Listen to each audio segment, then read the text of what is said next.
What if your entire family was a secret, and one day, an invitation appears that could change everything?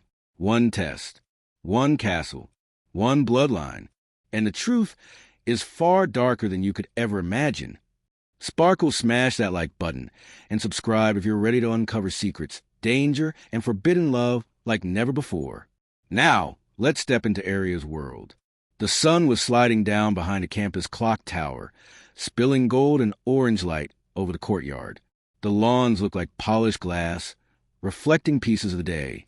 Students crossed in twos and threes, laughing, hugging, promising to stay in touch even though they all knew that most of them wouldn't. Among them walked Aria Morel, a quiet figure with headphones dangling around her neck and a folder of half-graded essays clutched against her chest. She wasn't a teacher. She'd just been helping a professor with research to earn a few extra credits. That was Aria, always chasing the next small thing to make herself useful. Her friends called her the dreamer of their group, not because she dreamed big, but because she always seemed somewhere else, half lost inside her own thoughts. The warm wind lifted her hair as she stepped onto the stone path that curved past the fountain. She watched her classmates take photos in their graduation gowns, sunlight turning the water behind them into dancing stars. Someone shouted her name from across the courtyard. It was Tessa Hart, her best friend since freshman year. Tessa was waving, balancing 2 paper cups of iced coffee, and already grinning like they'd shared an inside joke before even speaking. Aria smiled faintly and walked over. The two met under the oak tree that had been their meeting place for years, an old, knotted giant with initials carved along its bark and roots that broke the pavement. "Here," Tessa said, handing her 1 cup. "For the last week of pretending we have our lives figured out." Aria laughed softly. "Speak for yourself. I'm still pretending to know what day it is." They sat down on the grass, watching the campus pulse with color and noise around them. Students dragging suitcases, professors waving goodbye, camera flashes firing. For a moment they didn't talk. Just the hum of celebration in the background and the fading notes of someone's guitar nearby. Tessa broke the silence. "You ever think about what comes after this?" Aria tilted her head. "After the coffee?" "No, after all of this. Classes, deadlines, all the chaos. What's left when it's quiet?" Aria looked at the sky. Clouds rolled by in slow motion, catching the last light like they were burning softly at the edges. "I guess," she said, "we start over. Somewhere new. Do something that matters." Tessa nudged her shoulder. "You always say that, but you never tell me what matters." Aria shrugged. "I don't know yet. Maybe belonging somewhere. Feeling connected." Her voice faded a little on that last word. Tessa sipped her drink, watching her. "You already belong. You just don't see it." But Aria wasn't convinced. She watched the laughter across the courtyard, the way people fit together so easily. There was always a small distance between her and everyone else, like glass between 2 worlds. The camera of life kept moving, and she always stood just slightly out of frame.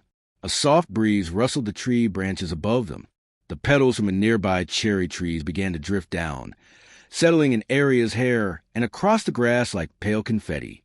She brushed them away absently, her eyes catching a pair of sparrows hopping near the fountain. She whispered, "Even the birds know where they're going." Tessa chuckled. "You sound like a poem that needs therapy." That made Aria laugh again, a genuine sound this time, light and fleeting. For a while, they reminisced about the night they got locked in the art studio, about Tessa's disastrous blind date that ended with a fire alarm, about Aria's habit of journaling everything she couldn't say aloud. The golden light deepened into amber. Someone popped open a champagne bottle near the administration steps, and the cork shot into the air like a small victory. Tessa stood, brushing off her jeans. "Come on. Last week means last dinner in the cafeteria. We have to make fun of the food one more time before we never see it again." Aria smiled but didn't move yet. She was staring at the campus buildings glowing under the sinking sun, the red bricks, the shimmering windows, the silhouettes of people walking away. "Go ahead," she said softly. "I'll catch up." Tessa gave her a mock salute and headed off, the sound of her sneakers fading toward the dorms. Alone now, Aria pulled out her phone, opened her photo gallery, and scrolled through the years. The first day of college, the blurry nights, the library selfies, the random moments that felt endless when they happened. Each picture felt like a piece of someone she used to be. Her voice would come through the narration here, calm and low. Everyone was planning their future. I just wanted to feel like I belonged somewhere. She put the phone away and stood slowly. The world around her felt weightless, like everything was tilting towards something new, something unseen. From the path behind her came laughter, a group of graduates running toward the parking lot, their gowns flaring behind them like wings. One of them almost collided with her, muttering an apology before vanishing down the road. Aria smiled faintly again, shaking her head. Then she looked up at the evening sky. The sun had dipped low enough that only its rim was visible, bleeding color across the clouds. A bird cut through the light, a black shape against gold, then vanished into the tree line. She whispered to herself, almost as if answering a question no one had asked. Maybe tomorrow will tell me where I'm supposed to go. Her phone buzzed with a notification. A random advertisement lit up the screen. Something about discovering your ancestry, tracing hidden family roots. She barely noticed it, locking the phone again. Aria walked toward the dorms, passing through pools of amber light cast by the lampposts. Students were shouting goodbyes from windows, playing music, tossing papers out in celebration. The noise faded as she entered the quieter side path lined with ivy and old benches. She paused halfway, turning back for one last look at the campus. The tower clock chimed once, echoing through the evening. That sound stayed with her, long after she disappeared inside the dormitory doors. Inside, the hallway lights buzzed softly. Posters for graduation parties clung to the walls. Someone had written "The end is just the beginning" across one of them in red marker. She passed it, unaware that for her, it would mean something far darker. In her room, Tessa was already packing, music playing, clothes everywhere. She looked up.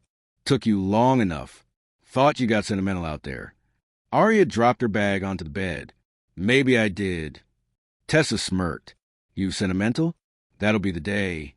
They both laughed again, but the laughter carried a quiet ache underneath, like they both knew this moment wouldn't repeat. Her reflection appeared faintly in the glass, soft, uncertain, eyes full of wonder. Some people chase success. Some chase love. I just want to find a place my heart stopped feeling like a guest. Outside, the last bell to campus rings, long and hollow. The night slipped in quietly, like ink soaking into paper. Most of the campus had gone silent now.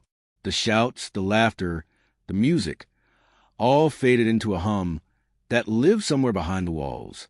Inside the small dorm room, only the low buzz of a desk lamp remained, casting its tired yellow light across two unmade beds in the last chaos of college life. Aria Morell sat cross-legged on her bed, laptop open, scrolling without purpose. A playlist of slow ambient music played from her speaker. Piano notes that felt more like memories than sound. Across the room, Tessa was sitting on the floor beside an open suitcase, half packing, half procrastinating. She hummed to herself, reading messages from friends who were already posting graduation photos online. Aria's eyes flicked over the screen, vacation ads, new jobs, discount travel plans, all the noise of people moving forward. She scrolled faster, restless. It's strange how quiet the world feels when everyone else is planning where to go next. I wasn't looking for anything that night, but maybe something was looking for me. She yawned, leaned back against the wall, and kept scrolling. And then the ad appeared. At first glance, it looked ordinary. Find your forgotten relatives. Trace your bloodline today. A white background, elegant serif letters, a faint crest of a red family seal shaped like a drop of blood. She blinked. The ad didn't move, but somehow it felt alive. The red shimmered faintly, as if catching light from somewhere else. Aria frowned. That's oddly specific. Tessa glanced up from her suitcase. What? This ad. It says I can trace my bloodline. Like ancestry, I guess. Tessa snorted. Maybe you're secretly royalty. The long-lost princess of boredom. Aria smiled. I'd settle for being related to someone who knows what they're doing with their life. Click it, Tessa said, half teasing. Worst case, you get a spam email. Best case, we find out you're heir to a haunted castle. Aria laughed softly, but something in her hesitated. She looked at the ad again. The text seemed sharper now. The red glimmer pulsed once, faint, like a heartbeat. Then she noticed something stranger. The ad didn't have a company name. No sponsored by, no logo, no website preview. Just one rectangular banner that read, "Trace your forgotten blood. Begin the search." And under it, a single button, "Start now."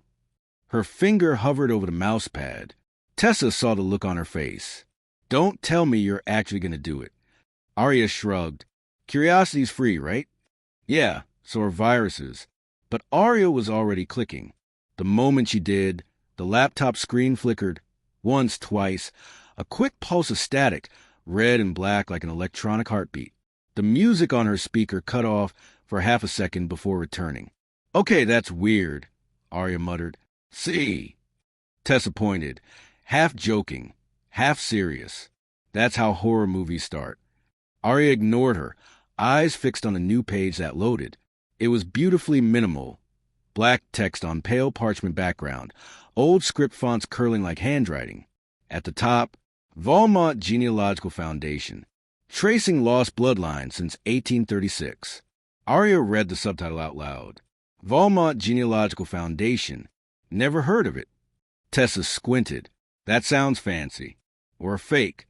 Below that was a soft form asking for her full name, date of birth, and a note that said, optional. Provide a recent photo for facial lineage recognition. Tessa leaned over her shoulder. Yeah, no. You're not giving strangers your face and DNA, Aria.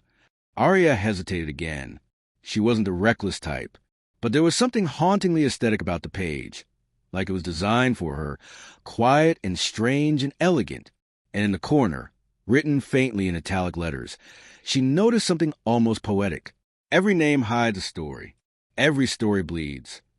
She read it under her breath, feeling a chill. That's intense for a genealogy site. Tessa rolled her eyes.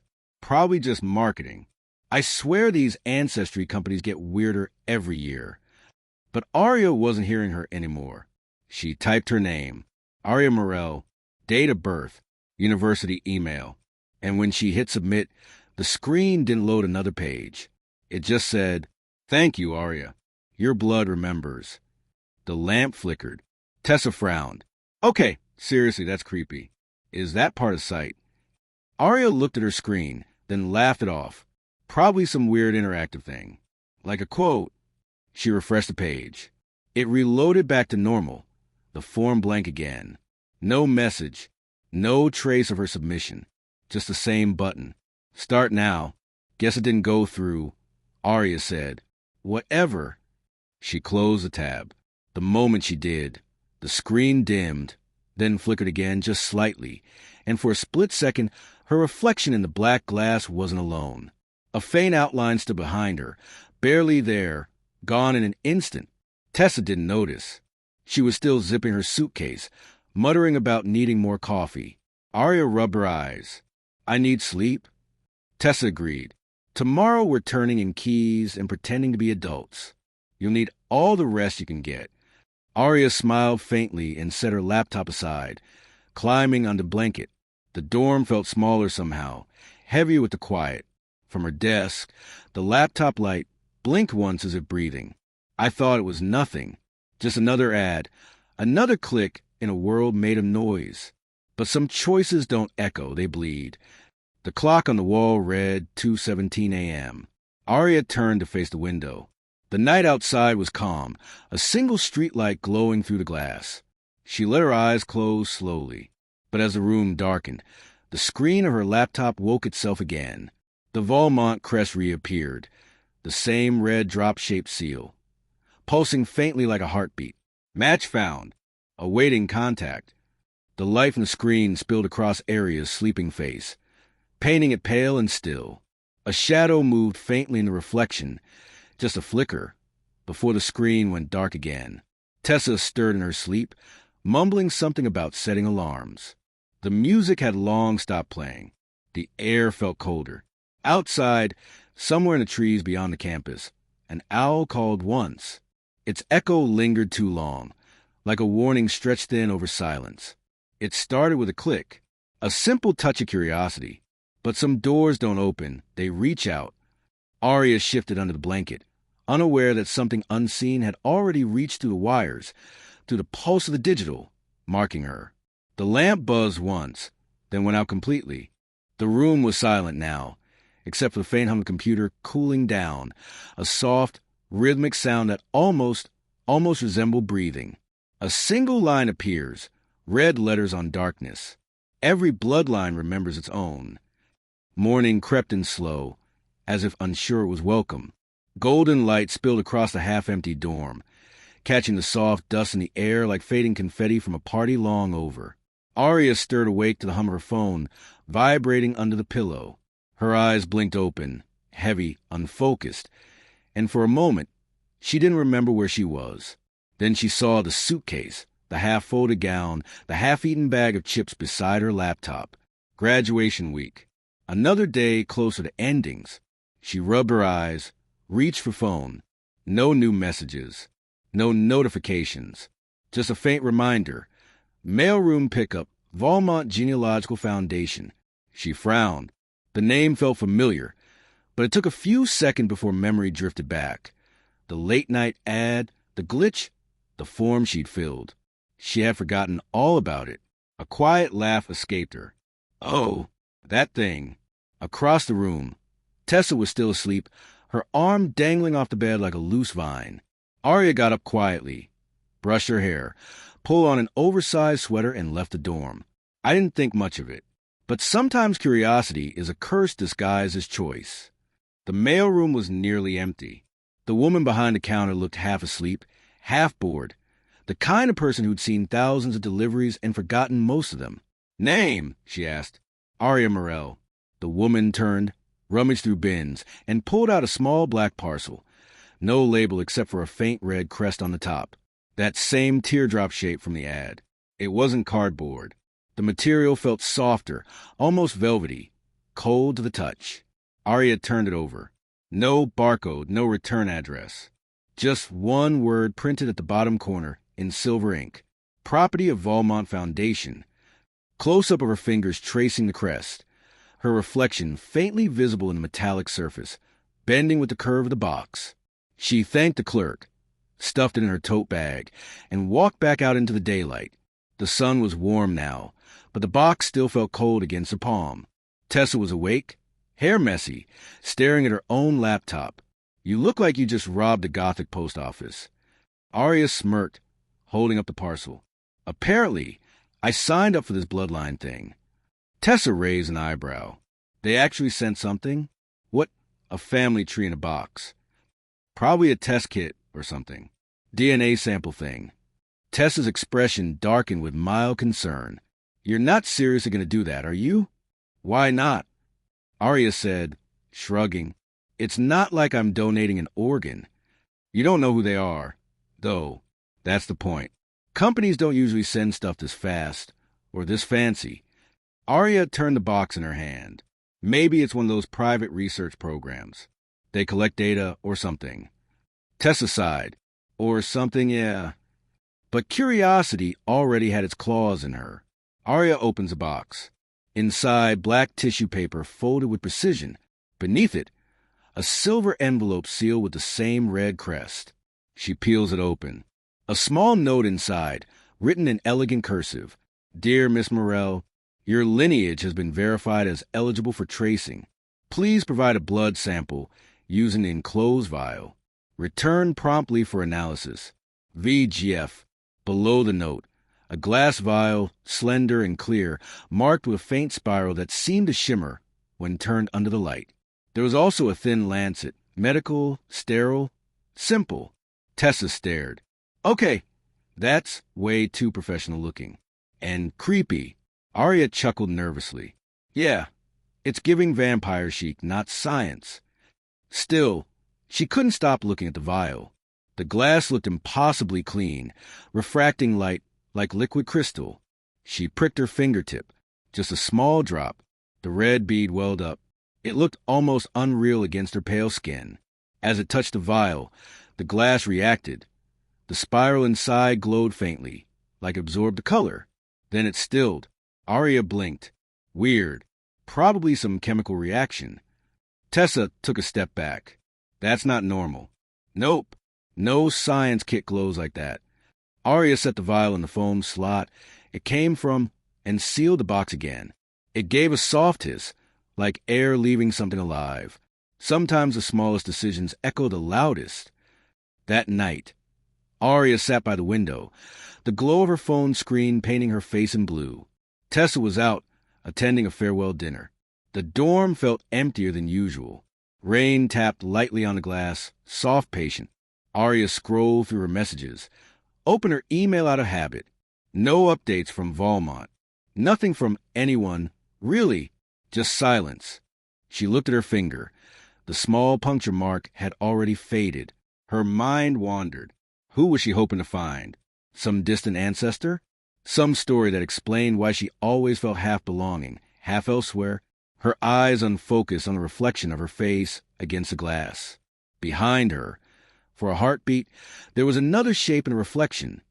Taller, sharper, standing in the dark corner of the room. She turned. Nothing. Only the faint hum of the mini fridge and the rain against the window. I told myself it was just my imagination. Stress. Graduation nerves. Anything but the truth whispering from inside the wires. The next morning, she walked back to the mailroom to check for new packages. The same clerk gave her a bored look. Return sent. Yeah. Good. They pick up early. Aria nodded. But before she could leave, she noticed something strange. On the counter, a new parcel sat waiting. Same size.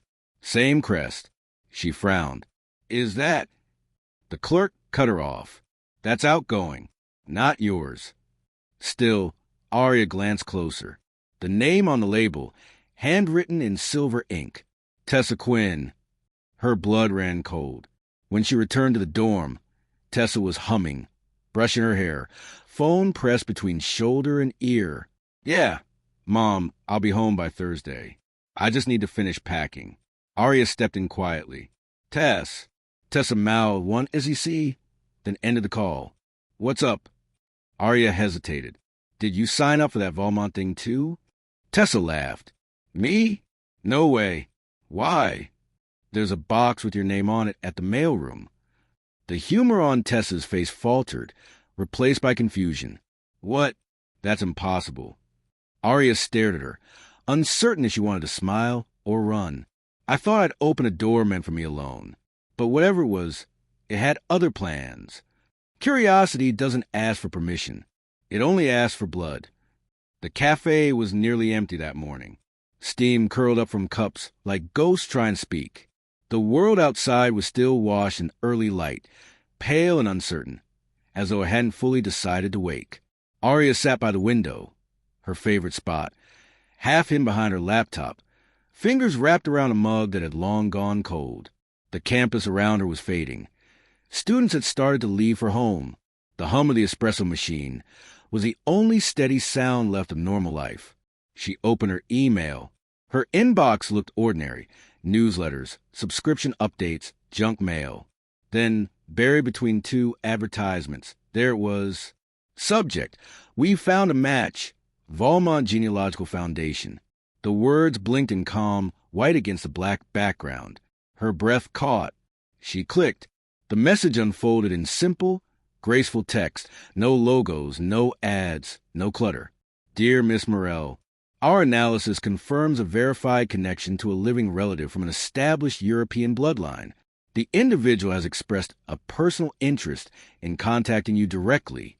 Name: Lucien Valmont. Relation: distant cousin, 7th-generation linkage.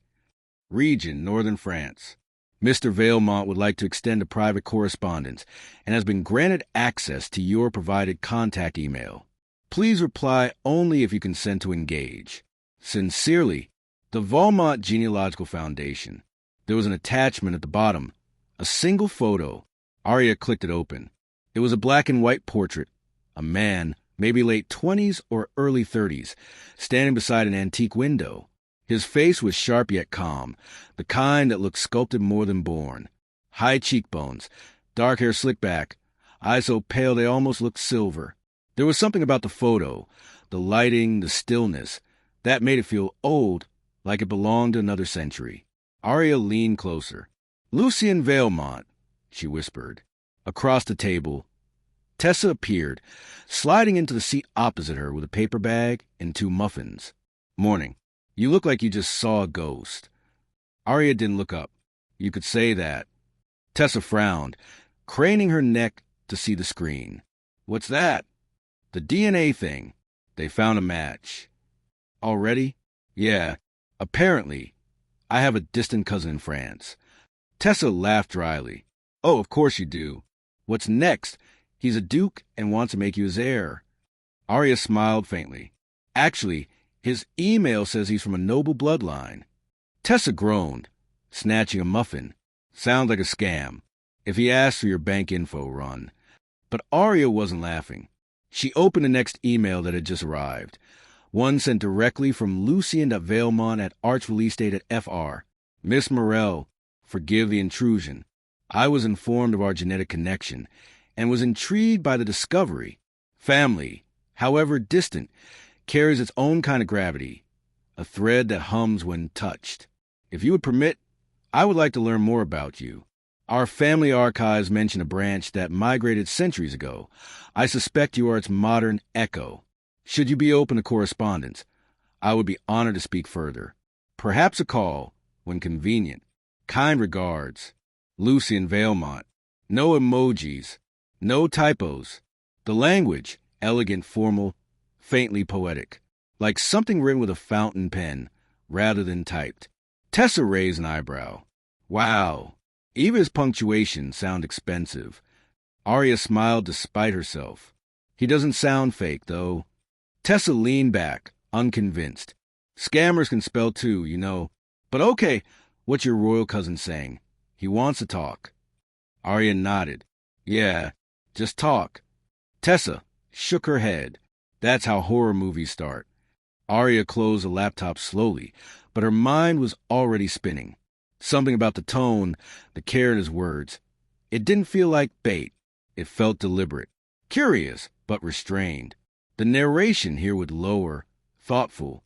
We always imagine danger wears fangs or shadows. But sometimes it comes dressed in politeness and perfect grammar. She couldn't stop thinking about it all day. During errands, lectures, even walking across campus. That name echoed through her thoughts. Lucien Valmont. She froze. The same crest as the box. A chill moved through her. This can't be real. The world outside was now silver blue, rain misting the windows. Aria sat again at the same table, laptop open, cursor blinking. She read Lucien's message one more time. Then twice. Then a third. The words seemed to shift meaning each time, like they were alive. Polite yet personal, detached yet strangely intimate. Tessa joined her again, soaked from the drizzle. "Please tell me you didn't reply." Aria hesitated. Tessa groaned. "You didn't you?" Aria finally smiled, a quiet, conflicted one. "I just said hello. That's all." Tessa slumped. And thus begins the tragic downfall of Aria Morel, who thought ancestry sites were fun. But Aria wasn't listening anymore. Her eyes were on the screen, where the cursor had just moved. Unprompted, a new message appeared in her inbox before she could even blink. From Lucien Valmont. Subject: "It's a pleasure to finally meet a living name from my bloodline." Her pulse quickened. "You replied faster than I expected." The message began. "That speaks to curiosity, a trait common in our lineage. Tell me, Miss Morel, have you ever felt out of place among your peers?" A quiet dissonance, as though the world hums in a different key. Aria stared at the screen. The question felt surgical, like it had been waiting for her specifically. She typed slowly, sometimes, "Why?" Another reply arrived instantly. "Because every note of forgotten song finds its echo eventually. And you, dear cousin, are an echo of something older than you know." Tessa leaned over. "Okay, no, that's weird. Block him." But Aria hesitated. The word shouldn't have meant anything, and yet something inside her stirred like recognition. She shut the laptop abruptly, breaking the spell. "Let's just go," she said. "Coffee's cold." Some messages don't arrive by chance. They arrive because something on the other end already knows you're listening. Back in the dorm, she placed the laptop on her desk, but didn't open it again. Still, the words lingered, soft, persistent. "Have you ever felt out of place among your peers?" She lay on her bed, staring at the ceiling. The room hummed faintly, like wires carrying whispers. Her phone buzzed once. Unknown number. A text. "It was good to hear from you, Aria." L. No country code. No contact photo. Just that letter. She froze. Tessa's voice called faintly from the bathroom. "Everything okay?" Aria swallowed hard. Forced a calm tone. "Yeah, fine." She locked the phone and turned it face down. Curiosity had become a conversation, and every reply was a step closer to the door I should never have opened. Rain always made the city quieter, as if sound itself held its breath. By late afternoon, the clouds had thinned, leaving the streets slick and shining, puddles turning the sky upside down. Aria stood outside the Café Lucien had suggested in his message. It wasn't one of the usual chain spots near campus. This one sat at the corner of an old street, tucked between a bookstore and a florist. Its name, Le Jardin Noir, was painted in elegant gold script above a black door. Through the windows, the world inside glowed soft and amber, the kind of place that made you whisper without realizing why. She checked her reflection in the glass. Pale coat, loose hair, a calm face pretending not to tremble. Then she pushed the door open. The cafe was nearly empty. Only 3 other tables occupied. A man reading a newspaper, an elderly couple murmuring over tea, and a lone figure by the window. He was exactly as he appeared in his photo. Lucien Valmont, dressed in black, not modern black, but the kind that felt tailored to another era. His coat was long, the fabric matte and crisp. His posture, upright, composed, yet unassuming. He looked up when she entered, and even from across the room, his eyes found her immediately. They were paler than she remembered, silver gray, like smoke caught in sunlight. He stood. The gesture was smooth, practiced, almost courtly. "Miss Morell," he said, his voice soft, low, with the faintest trace of an accent that refused to belong anywhere specific. "Lucien," she replied, her voice quieter than she meant it to be. He smiled faintly. "You came." Aria nodded, taking the seat opposite him. "You didn't really give me a reason not to." "True," he said, settling back down. "And yet, most people fear the unknown. Maybe I'm too curious." "Curiosity," he said, "is the last pure instinct left in mankind." A waiter approached. Aria ordered a cappuccino. Lucien declined politely, though his own cup sat full and cooling.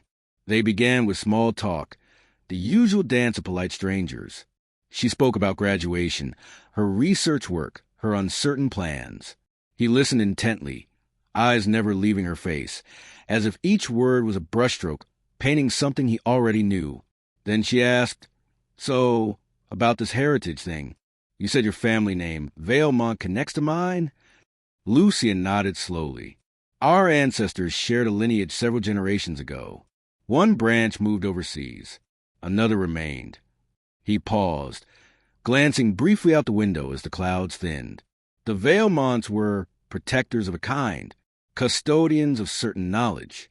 Our bloodline was said to carry something rare. "Rare how?" He smiled faintly. "That depends who you ask. Some called it nobility, others a curse." She gave a soft laugh, unsure if he was joking. "That's comforting."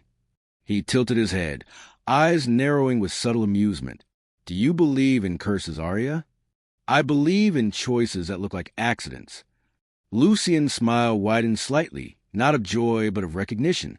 "Then perhaps you and I are more alike than I expected." There was something about him, an elegance that didn't belong in the century around us. The way he spoke, the way he waited between sentences, as if time itself paused to listen. Her cappuccino arrived. She stirred it absent-mindedly, eyes flicking toward his untouched cup. You don't drink coffee? I prefer not to, he said lightly. Old habits. Old habits like what? Lucian's gaze lifted from the cup to her, like favoring the night over the day. Silence over noise. Stillness over hunger. There was no smile this time, just calm truth. Aria looked away, uneasy but strangely drawn in. She took a sip of her coffee, trying to hide her nerves. So, where exactly is your family estate? She asked. In Archvale, the northern countryside. France, right? Yes. The estate has stood for nearly 1,000 years. Still standing? She asked, surprised. Lucian nodded. Stone endures longer than blood. But sometimes both remember. She frowned slightly. Remember? The Valmont estate still remembers its living blood, he said, softly, as if quoting something old. Aria let out a nervous laugh. That's poetic. Truth often is. Aria blinks. Then the light shifts back. Normal again. So, Lucian said gently, changing the subject. Have you ever traveled? Not really. I wanted to. Maybe after graduation. Then perhaps you should. It's grounding to see where one's roots began. Are you inviting me? She teased, trying to dispel the tension. He smiled faintly, if you wish to call it that. The estate is quiet this time of year, but I think you find it beautiful. Sound a little far. He leaned forward slightly, eyes glinting. Distance is an illusion when something calls to you. Every word he spoke landed softly but stayed, echoing inside me long after. It wasn't flirting. It was something older, a pull I couldn't explain. Lucian glanced at his watch, an antique pocket model, silver with faint etchings. Forgive me. I must leave soon. There's a family matter that requires attention. Of course, Aria said quickly, though disappointment flickered across her face. He stood again, graceful, fluid, like the movement itself was centuries practiced. I'll send you the invitation, he said, formally, so you don't think me reckless.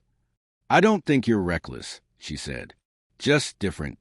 He gave a small bow of his head. Different is just another word for ancient. As he turned to leave, Aria noticed again the coffee cup, still full, steam long gone. Something inside her itched to ask, why order what you never touch?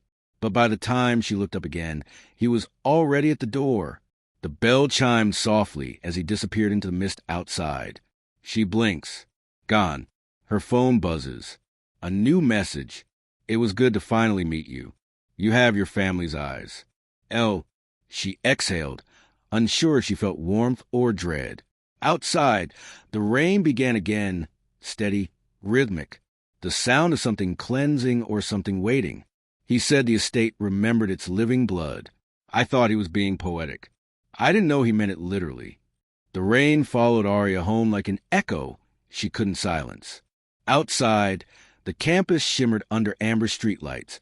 Wet leaves plastered the pavement, their veins catching the glow like faint lightning. Inside the dorm, the radiator hissed, the air thick with that faint metallic smell of damp iron and cheap coffee. Tessa was sprawled across her bed, legs crossed, laptop open, earbuds in, but she looked up the second Aria walked in. Okay, Tessa said, eyes narrowing. Spill, you got that I just met someone mysterious and possibly dangerous look again. Aria laughed softly, tossing her coat onto the chair. Again? Yeah, same face you had when you tried to adopt that feral cat behind the library. That cat liked me. It bit you, Aria. Aria smiled faintly, sitting down by the window. The glass fogged with her breath as she stared out at the rain. This one didn't bite. Oh, God, Tessa groaned, shutting her laptop. Please tell me you didn't meet the internet guy. His name's Lucian, Aria said quietly. Even worse. No one trustworthy is named Lucian. Aria chuckled. You sound like my grandmother. I sound like someone who reads the news. Tessa shot back. You met him where? A cafe? What if he's a scammer? Aria finished. He's not. He didn't ask for anything. He just talked, like normally, about family, history. He's related to me, Tess, distantly. Tessa sat up straighter, suspicion deepening. And that's supposed to make it less creepy? Aria hesitated, her fingers tracing the condensation on the window pane. It didn't feel creepy, just strange. Familiar, maybe? I didn't tell her how it really felt. That when he looked at me, it was like I'd been seen before I was even born. Tessa threw a pillow at her. Girl, you're narrating again. Snap out of it. Aria grinned, catching it. Sorry, guess I'm tired. You're obsessed? Tessa muttered, eyeing her. You said he invited you somewhere? Aria nodded. His family estate. North France. Said I should see where our ancestors lived. Tessa's expression hardened. Okay, absolutely not. People don't just invite strangers to castles, Aria. It's not a castle. Aria said quickly, then hesitated. Well, technically, maybe it used to be. Oh my God, Tessa said, sitting up. You're serious. You're actually considering this. Aria shrugged, avoiding her gaze. Why not? It's just a visit. A few days. Tessa scoffed. Why not? Because that's how horror movies start. Girl travels alone to some European manor to connect with her roots. Guess what? Her roots eat her. Tessa flails her arms dramatically. Aria laughs, but it's uneasy. Lucian isn't like that, Aria said. He's handsome, cultured. Handsome and cultured, Tessa said. So, basically, a red flag with good posture. Aria sighed, leaning back against the bed frame. You wouldn't get it. Oh, I get it, Tessa said. You're bored. Graduation's over. You want a story. But people like him. They don't want to share stories. They want to write them. And guess who ended up as a tragic chapter? Aria didn't answer. Her phone buzzed softly on the nightstand, a notification. She reached for it, thumb hovering. The message was short. Lucian Valmont. The house is ready, whenever you are. No rush. The invitation stands. The family will be pleased to meet you. Tessa saw her expression shift. Don't you dare. Aria looked up, her voice gentle. He said the family would be pleased. That's what cult leaders say. Aria laughed again. Try and keep it light. Tess, he's not dangerous. He's just alone. I could tell. Everyone's alone, babe. Doesn't mean you fly across the ocean for them. I'm not flying for him, Aria said softly. I'm flying for me. For once. I just want to see where I came from. Maybe it'll make things make sense. Tessa stood, pacing. You're seriously talking like this is fate. Since when did you believe in fate? Since something started calling back, Aria murmured. I didn't even know what I meant. But deep down I felt it, that invisible thread tightening between us. A pull older than memory, older than blood. Tessa threw up her hands. Okay, you've lost it. Do me one favor then. At least text me when you get there. Drop your location. If you go missing, I'll know which Gothic mansion to burn down. Aria smiled faintly. Deal. Tessa sighed, collapsing back onto her bed. You're impossible. But fine. Go play Bloodline Barbie. Just don't die. I won't, Aria promised. The room is dim now. Only her desk lamp glows, the hum of rain constant outside. Tessa's asleep. One arm over her face, laptop screen still faintly flickering. Aria sits at her desk, laptop open. The cursor blinks on a blank email. Her fingers hover over the keyboard, hesitating, trembling. Then she begins to type. Lucian, thank you for the invitation. I've decided to come. She pauses, deletes decided. Types instead, I'll come. She reads it once more. The simplicity feels final, irreversible. Her finger hovers over the send button. Her reflection in the screen, eyes dark, unreadable. Lightning flashes outside, illuminating her face for an instant. Then click. Message sent. The rain stops. Silence. Aria exhales, as though something deep inside her just unclenched. Her laptop screen flickers briefly. The same glitching red from before, the faint static hum beneath it. She frowns, tapping the trackpad. The screen returns to normal. On the corner of the monitor, a small new icon glows faintly, an unreadable crest, a silver wolf over a red moon. She doesn't notice it. Instead, she closes the lid, climbs into bed, and stares at the ceiling. Sometimes fate doesn't knock. It just waits until you're tired enough to open the door yourself. Outside, the wind sighs through the trees. Somewhere far away, thunder rolls like something awakening. Aria's phone buzzes again just once. No new message, no notification, just a pulse of light across the screen. And then darkness. That night, I thought I was choosing adventure. I didn't know I was sealing my fate. The world outside the airplane window had long since faded into clouds and shadow. Aria watched as the soft hum of engines dissolved into silence when she finally stepped off the plane in Lion, her suitcase rolling behind her like a tired companion. The airport was nearly empty, gray marble floors reflecting pale morning light, the kind that feels filtered through time itself. Her phone had no service. Her watch had stopped 2 hours ago. When she exited the terminal, a black car was already waiting by the curb. A chauffeur in a long coat stood beside it, tall, expressionless, holding a sign that read, Miss Aria Vale. The letters gleamed faintly, like they'd been etched with blade instead of pen. Miss Vale? The chauffeur asked. His voice was smooth, polite, but there was something in it, a restraint. Yes, she said, surprised. You must be from the Valmonts? He only nodded and gestured toward the car. The master awaits your arrival. The word master caught in her ears. A strained formality, she thought. Maybe just old money etiquette. The car door shuts behind her with a dull thud, muffling the world outside.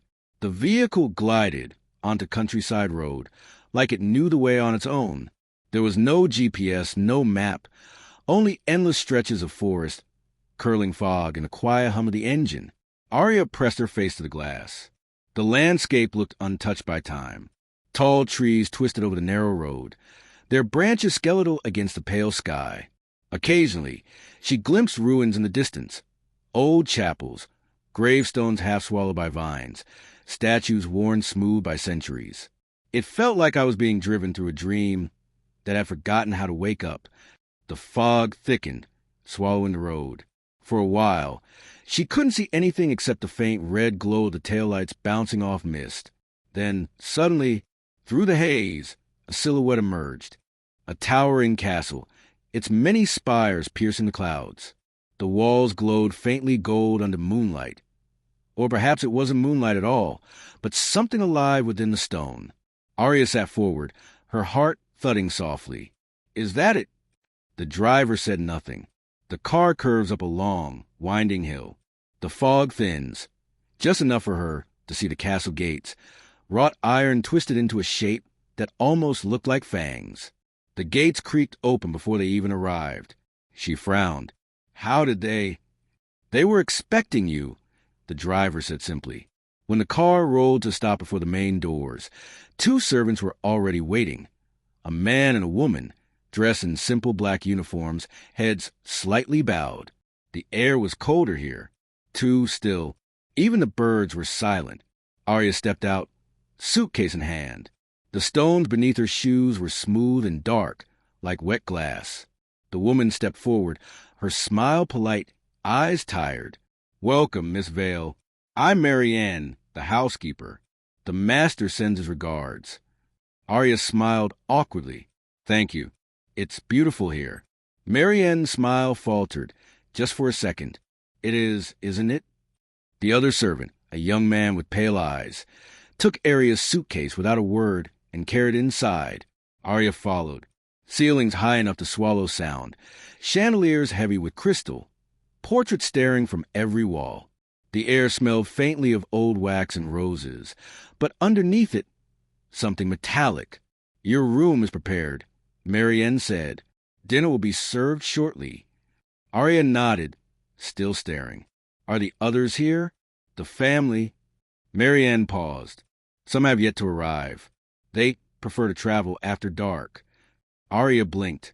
Jet lag. Marianne smiled, though her eyes didn't. Something like that. They ascended a grand staircase, each step echoing softly in the cavernous hall. Candles flickered along the walls, but there was no visible wind.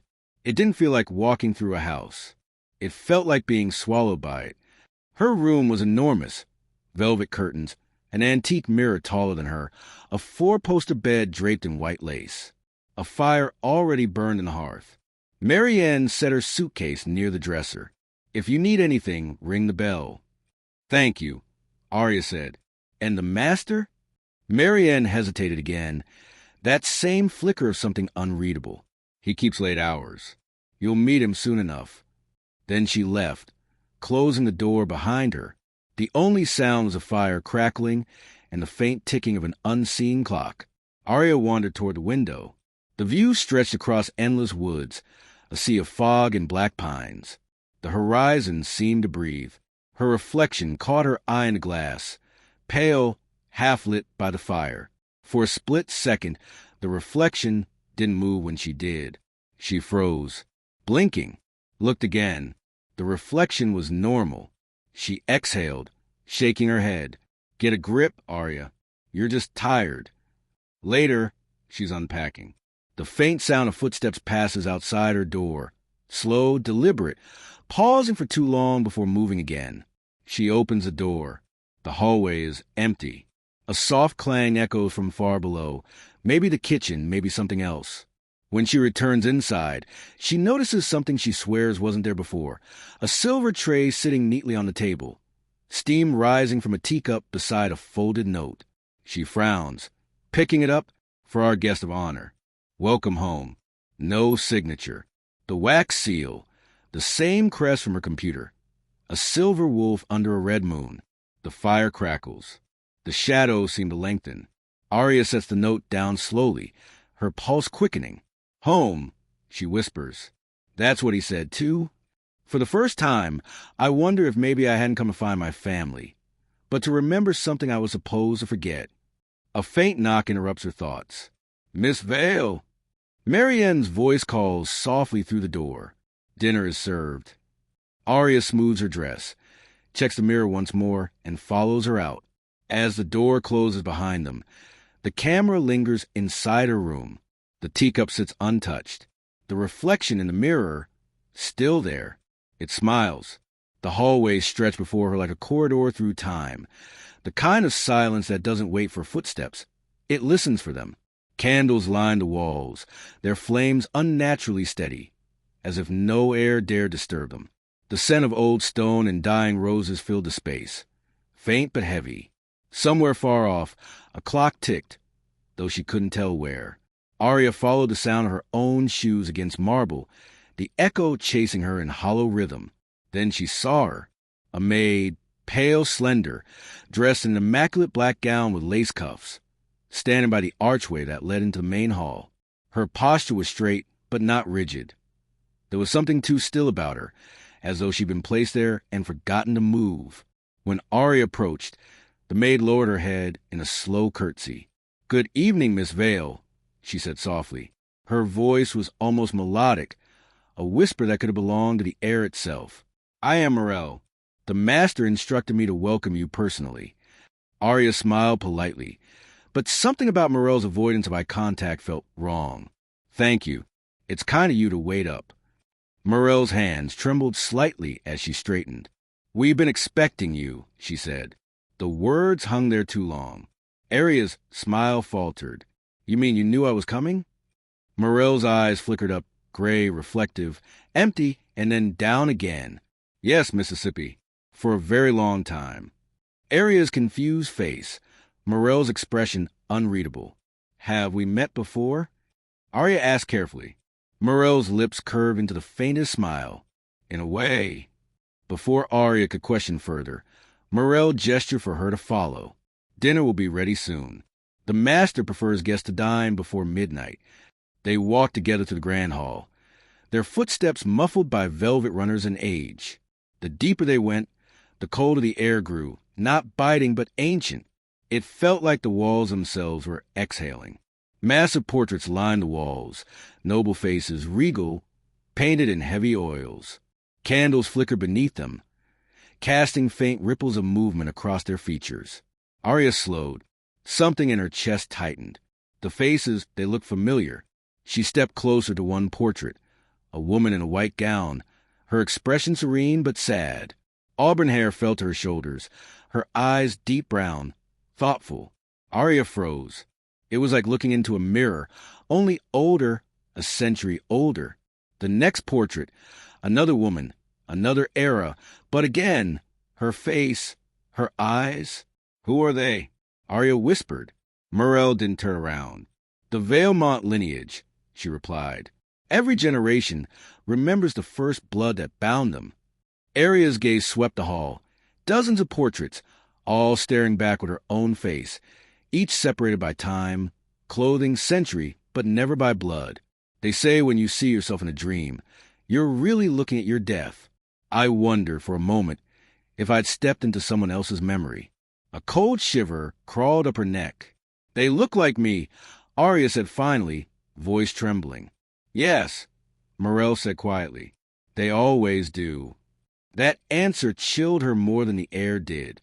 Always. Morel stopped walking. Her back was to Aria, and for a moment she didn't move. Then, in that same gentle, haunted tone, she said, "You should be careful with questions in this house, Mississippi. Sometimes they answer themselves." Aria blinked, unsure how to respond. The camera panned slowly behind them. The portrait's eyes seemed to shimmer faintly in the candlelight, watching. They continued toward the dining room. The hall seemed to breathe, the curtains shifting without wind, faint murmurs like sighs rising from the floor. Morel, Aria asked softly, trying to keep her voice steady, "How long have you worked here?" Morel smiled faintly. "Long enough to forget when I started." Her words were almost wistful, but her expression was one of quiet dread. "And the others?" Aria asked. "I met Marianne. Are there more staff?" Morel hesitated. There were. She nodded, still not meeting her eyes. This place changes its keepers. When the master calls, they serve. When their service ends, the house remembers them. Aria's reflection passing across a framed painting. For a split second, the reflection lags behind, its mouth whispering something she doesn't hear. "What does that mean?" Aria asked, unsettled, but Morel didn't answer.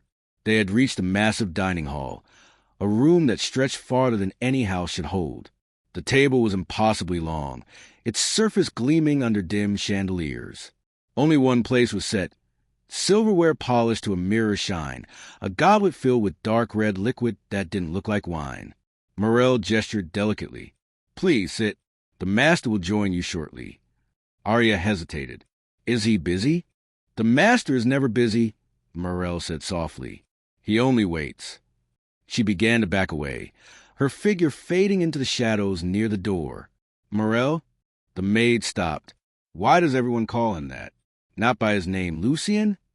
Morel looked at her for the first time, fully, directly. Her eyes were colorless, depthless, ancient. "In this house," she whispered, "names belong to the living." Then she turned and disappeared through a side passage. Aria stood alone. The castle seemed to pulse faintly, with groaning, chandeliers shifting with invisible motion. She took a step closer to the table. The air was colder now. The portraits along the walls seemed to lean forward, the candlelight bending strangely. I thought maybe I was imagining it, the way everything seemed to breathe with me, the way the walls sighed like they'd been waiting to exhale my name. She ran her fingers along the rim of the goblet, staring into its surface. The liquid rippled slightly, though she hadn't moved it. Her reflection in the goblet blinked. Once, slowly, a second after she did. Aria's breath caught. Before she could step back, the candles dimmed, the firelight deepened, and somewhere above a single hollow bell tolled midnight. Bong, echoing through the entire estate, like a heartbeat. A draft swept through the hall, fluttering the tablecloth. The goblet trembled, and from somewhere behind her, deep in the shadows near the staircase, came a low voice, smooth, measured, patient. "So you finally came home."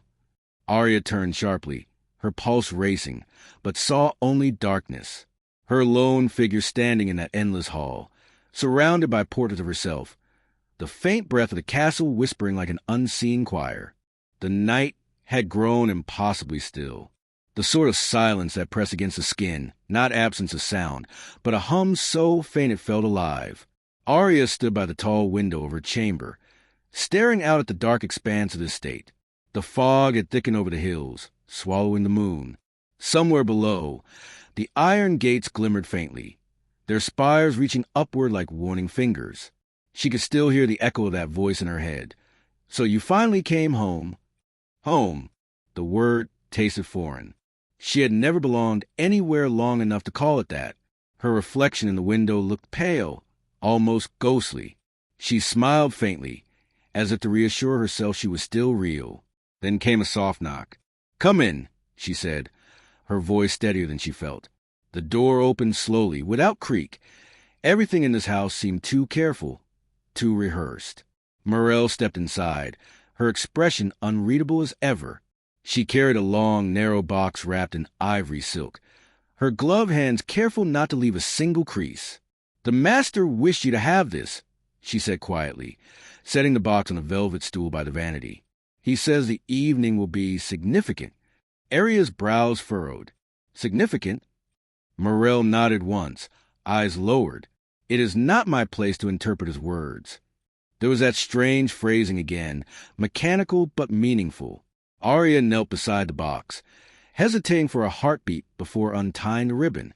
Inside, folded with precise care, was a gown, white as moonlight, soft as breath.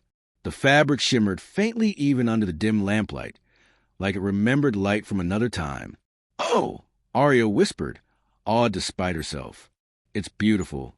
Morel's gaze flickered briefly, almost mournful. "The Valmont women have always worn white," she murmured. Aria traced a finger along the gown's lace sleeve. "For what occasion?" Morel hesitated.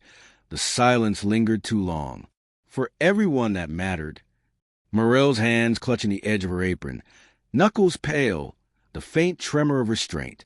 Aria stood, lifting the gown to the light. It was a perfect fit. She could tell instantly, even without trying on. "How did he know my size?" she asked, turning toward Morel. The maid didn't look up. "He always knows." Aria looked from the dress to the mirror, then back to Morel. "Will I see him tonight?" "The master will summon you when he's ready," Morel replied. She curtsied, then lingered by the door, her lips parted, as if she wanted to say something, but instead she only whispered, "Please do not open the windows." Then she slipped out, leaving Aria with the dress, the silence, and her own reflection. For a long moment, she just stared at it. The candlelight softens. Dust motes float like tiny spirits in air. The gown seemed to breathe. When she lifted it fully, the silk fell in fluid waves, cool against her skin. It smelled faintly of lavender, and something else she couldn't place, something metallic and old. A whisper brushed through the room. Maybe wind, maybe not. She turned sharply toward the window. Closed. Latched. But the curtains moved, as if something had just passed through them. She forced a laugh to break the tension. "Get it together, Aria," she muttered. "You're just tired." Still, her voice sounded small against the vastness of the room. She began to undress, her reflection moving in perfect sync. Yet as she slipped into the white gown, something about the mirror felt wrong. The air seemed heavier in front of it, like a thin veil between two places. The gown slid over her body like water, fitting too perfectly. Every seam hugged her shape as if tailored to her pulse. She turned slowly before the mirror, smoothing the skirt. "Wow!" she whispered. He wasn't kidding. Aria's reflection twirling, smiling faintly. And then, for half a second, her reflection doesn't stop when she does. The faintest movement. Behind her, within the mirror, a shadow, long and indistinct, gliding from the edge of the glass toward her reflection's shoulder. Aria froze. Her breath fogged the mirror. She leaned closer. Nothing there. She stepped back, forcing a laugh again. Okay, definitely tired. But the reflection now, it wasn't exactly her. The eyes were just a fraction darker, the mouth just a little slower to follow. She blinked, rubbed her face, blinked again. Everything normal. Still, the hair at her nape refused to settle. Maybe it was nerves. Or maybe it was something else. That strange, invisible awareness that you're being watched, even when you know you're alone. A faint creak interrupted her thoughts, the sound of expanding or breathing. Her gaze darted to the wardrobe mirror again. Now the reflection did move, not opposite her, but independently. The shadow behind her reflection drifted closer, unfurling like a shape waking from sleep. Her heart slammed against her ribs. She turned sharply. Nothing. The room was empty. The candlelight flickered, then steadied again. And yet, when she looked back, her reflection was smiling. Not broadly, not cruelly, just a soft, knowing smile that didn't belong to her. Her stomach tightened. She reached toward the mirror. Is this? Before she could finish, the flame nearest the glass extinguished itself. The rest dimmed in unison, the room falling under a thick, gold-shadowed haze. Her fingertips just inches from the surface. The glass rippled slightly, not like solid matter, but like disturbed water. Her reflection leaned forward too, but faster, closer. Whispers bled from the air, overlapping voices too faint to separate. They weren't in English. She jerked her hand back, stumbling a step. The gown brushed the floor, whispering like silk over stone. Then silence again. Just her, the mirror, and the dress that gleamed too brightly in the dimness. I should have taken it off, left it folded in the box. But it felt like it belonged to me, or maybe I belonged to it. The door creaked. Morel's voice, faint, from the other side. Miss Vale? The master will see you now.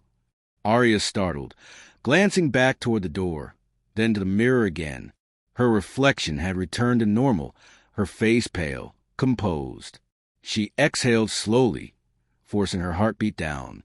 One step at a time, she whispered to herself. She smoothed the gown again, its fabric warm now as though alive, and turned toward the door.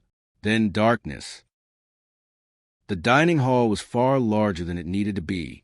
It stretched endlessly in both directions, its ceiling lost in shadows and its chandeliers half-lit, as if the room itself was conserving energy for something that came after. Aria stood at the threshold, hesitant. The long oak table gleamed like a mirror of dark honey under candlelight, running nearly the entire length of the hall. Silver cutlery was arranged with surgical precision, a porcelain plate centered before one single chair. The rest of the table, 40-50 empty chairs, waited like ghosts of guests who never arrived. Morel stood at the far end, her pale face glowing faintly in the light. "Please," the maid said softly, "your supper is served." Aria crossed the marble floor slowly. Her heels echoed in the cavernous space, each step loud, swallowed, then returned to her by the walls. It reminded her of church, or maybe a tomb. She sat. The chair creaked faintly under her, though it seemed centuries old and made of ironwood. Before her was a delicate arrangement. Roasted meat, steamed vegetables, red wine glimmering in a crystal goblet. Everything perfect, perfectly wrong.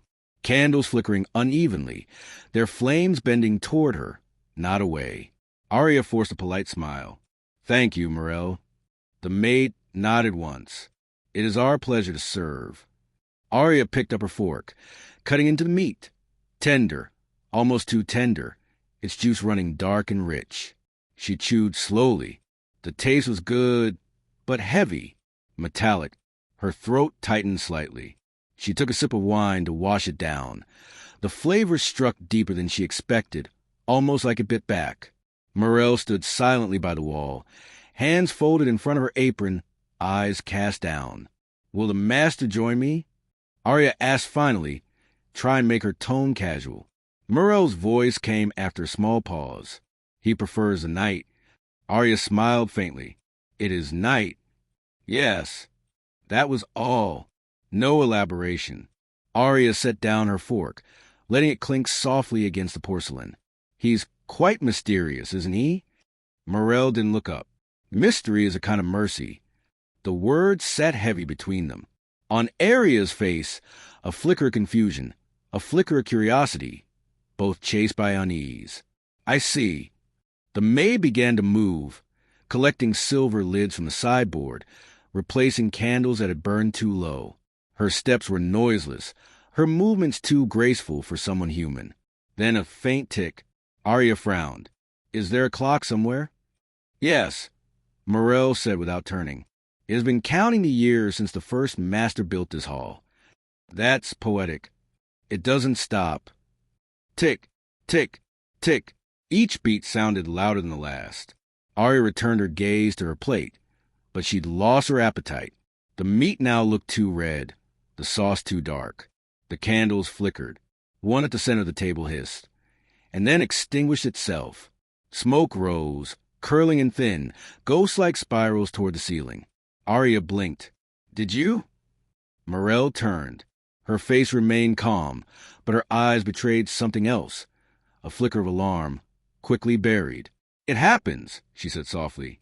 This house breathes differently after dusk. Aria tried to laugh. It came out too thin. You talk like it's alive. The maid didn't reply. Silence stretches. The only sounds, the ticking clock and the faint crackle of candle flames. Aria leaned back in her chair, tracing the edge of her wine glass. The red liquid shimmered strangely, not catching the light, but absorbing it. She caught her own reflection in it. Her face pale, her eyes slightly darker. She looked up suddenly. How long have you worked here, Morel? The maid hesitated. A long time. How long exactly? Morel turned her gaze slightly, almost toward the shadows behind Aria. Long enough to forget the sun. Aria's fingers went cold. That's quite an answer. Morel's lips curved faintly, not quite a smile, more like a memory of one. Answers are only dangerous when they are true. The moment she realizes this woman might not be joking at all. She glanced down again. Her glass was empty. Could I get more wine? She asked softly. Morel moved at once, too quickly. When she reached for the decanter, Aria caught a glimpse of her wrist under the sleeve. Pale, almost translucent, with faint marks like bite scars. Their eyes met for a moment. Morel pulled her sleeve back down. Aria forced herself to look away. The clock ticked again. Louder, slower. Then something new, footsteps. Not Morel's. Not hers. From a far corridor beyond the hall's tall doors. Slow, confident. Each one measured, like someone who had walked these floors 1,000 times and expected them to obey. Morel froze mid-motion, decanter trembling slightly in her grasp. Aria noticed. Is that... The master, Morel whispered. The footsteps stopped just beyond the door. The maid's hand shook visibly now, her lips parting as if to speak, to warn, but the massive oak doors creaked open before she could. Cold air slid through the hall, snuffing out 2 more candles. The light dimmed into a trembling amber haze. But no one entered. Aria's heart thudded. Lucien? The hallway beyond remained empty. She swallowed. I thought... He will not enter, Morel said quietly, still facing the door. Not until he is invited. Aria frowned. Invited? The maid turned to her at last, and for the first time since Aria's arrival, Morel's composure cracked. Her eyes glistened with something fragile, fear or grief. Do not offer what you do not understand. Aria blinked. What does that mean? Morel's lips parted to answer, but then the clock struck. The sound fills the entire hall, metallic, deep, echoing for too long to belong to one strike. The air shifted. The candles nearest the door flared, burning blue for a second before returning to gold. When Aria looked back toward Morel, the maid was gone. Completely. No sound. No trace. Only her glass refilled and the chair across the table, the one directly opposite her, pulled back a fraction of an inch on its own. Slow, deliberate, unseen hands inviting her to dine. Aria sat frozen. She looked at the glass again. It wasn't wine anymore. The liquid was thicker, darker, black with a faint red sheen. The chair across from her creaked softly, as though someone invisible had just sat down. Her throat tightened, her pulse visible under her skin. Her voice broke the silence, barely audible. Lucien? The air shimmered faintly. A whisper, low and velvet, brushed her ear from nowhere. You summoned me. The camera pulled slowly back, wide shot of vast hall, all candles flickering. The clock froze in mid-tick, and Aria sitting across from an empty chair. Only the faintest shape, a darker shadow than the rest, takes form beside the table, tall, still, smiling in the dark. The castle had gone still again. Even the wind seemed afraid to move through its corridors. Aria sat by the window. The candle beside her burned down to its last inch of wax, flame trembling like a heartbeat near death. The white gown pulled around her feet. She hadn't taken it off since dinner. Something about it felt alive, as if the fabric remembered every gaze it had ever drawn. Her phone sat silent on the bedside table. No signal, no messages. She tried calling Tessa earlier. Only static, then silence, then a faint whisper that didn't belong to either of them. Now she just stared at her reflection in the darkened glass. The night outside pressed heavy against the window, so thick with fog it looked painted. Soft ambient hum builds beneath her stillness, half wind, half heartbeat. Then a knock. 3 slow, deliberate knocks. She turned sharply. "Who is it?" A pause. Then his voice, low, rich, warm as velvet, vibrating through the air like a secret. "May I come in?" Her pulse jumped. "Lucian." The door opened before she could answer. He stepped through, not like a man entering, but like darkness unfolding itself into shape. Dressed entirely in black again, the faintest gleam of silver at his throat. He moved with the quiet certainty of someone who didn't walk so much as glide. The candlelight caught his face, pale, symmetrical, impossibly calm. His eyes looked like they'd seen centuries burn and turn to dust. "Forgive the hour," he said softly. "I thought perhaps you couldn't sleep." His voice carries faint reverberation, almost musical, slightly echoing as if the walls bend toward it. Aria blinked, trying to find her voice. How did you?" He smiled faintly, a small curve that didn't quite reach his eyes. "The walls here tell me many things. The restless are rarely silent." He took another step forward. The air around him changed temperature. Not cold exactly, but thinner, as though it belonged to another world entirely. "You shouldn't be up so late," she said, trying to sound casual, though her throat was dry. "And yet here you are." She almost laughed, nervous. "Guess I'm not a good sleeper." "You dream too loud," he said gently. That made her stop. "What does that mean?" Lucian tilted his head, eyes studying her as though he were reading words written beneath her skin. "It means your mind is open. You listen when others fear to hear." She swallowed. "You talk like you've known me forever. In a way, I have." He took another step closer. The shadows around his feet seemed to follow him obediently, pooling where he walked. He gestured slightly toward her gown. "The dress suits you." She looked down, fingers brushing the lace. Morel said it was a family tradition. Lucian's smile deepened, a fraction too slow to be human. "It was once, long before she learned to lie." Aria frowned. "Lie?" He didn't answer. Instead, he drifted closer, stopping only a breath away. His presence filled the room completely. She looked up at him, her reflection flickering in his dark eyes, tiny, pale, trembling. "Why me?" she asked quietly. "You could have invited anyone here. Why a stranger?" "Stranger?" he repeated, almost amused. "You bear the blood of my line, Aria Vale. No stranger to me. I didn't even know I had this family." He studied her face, gaze tracing every detail as though trying to remember her. "You remind me of someone who once lived here, someone I failed to protect."